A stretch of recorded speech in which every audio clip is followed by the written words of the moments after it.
സർക്കാർ ഉടമസ്ഥയിലുള്ള Kottayam വെള്ളൂരിലെ Kerala paper products ലിമിറ്റഡിനെതിരെ സമരവുമായി CPIM.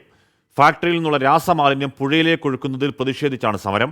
Vellur local കമ്മിറ്റിയുടെ നേതൃത്വത്തിൽ ഫാക്ടറിക്ക് മുന്നിൽ ധർണ നടത്തി. സർക്കാർ ഏറ്റെടുത്ത KPPയിൽ നിന്നും മൂവാറ്റുപുഴ ആറ്റിലേക്കാണ് മലിനജലം ഒഴുക്കുന്നത്. രാസവസ്തുക്കൾ അടക്കമടങ്ങിയ മലിനജലം വലിയ ദുരിതമാണ് പ്രദേശവാസികൾക്കുണ്ടാക്കുന്നത്. ഇതോടെയാണ് പ്രത്യക്ഷ സമരവുമായി CPIM രംഗത്ത് വന്നത്. KPPലിന് മുന്നിൽ ധർണ നടത്തിയ CPIM വരും ദിവസങ്ങളിലും ശക്തമായ പ്രക്ഷോഭം സംഘടിപ്പിക്കാനാണ് ഉദ്ദേശിക്കുന്നത്.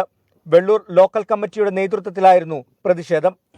ഇവിടെ തുറന്നുവിടുന്ന പൈപ്പ് ലൈൻ അപ്പുറത്തുള്ള ഭാഗത്തു നിന്ന് മറ്റു പഞ്ചായത്തുകളിലെ ജനങ്ങൾ അഭിമുഖീകരിക്കുന്ന പ്രശ്നങ്ങൾക്കൊപ്പം ഈ കറുത്തിരുണ്ട കാളിന്തിയിൽ നിന്ന് ഒഴുകിയ വെള്ളം എന്നൊക്കെ പറയുന്നത് പോലെ ആ വെള്ളം മലിനജലം കൊണ്ട് ഇവിടത്തെ ജലസ്രോതസ്സുകൾക്ക് അത് ആശ്രയിക്കുന്ന ജനങ്ങൾക്ക് ഉണ്ടാവുന്ന ബുദ്ധിമുട്ട് കമ്പനി പഠിക്കാൻ തയ്യാറായിട്ടുണ്ടോ? അത് മനസ്സിലാക്കാൻ തയ്യാറായിട്ടുണ്ടോ? മലിനജലം ശുദ്ധീകരിച്ച് സംസ്കരിക്കണമെന്നാണ് നിയമം.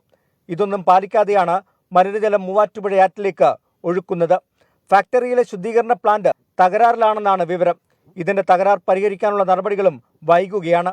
HNL പ്രവർത്തിച്ചിരുന്ന സമയം മുതലേ മലിനജലം മൂവാറ്റുപുഴ ആറ്റിലേക്കാണ് ഒഴുക്കിയിരുന്നത്. അന്നു മുതൽ പ്രദേശവാസികൾ ഇതിനെതിരെ പ്രതിഷേധിക്കുന്നുണ്ട്. 24 കോട്ടയം.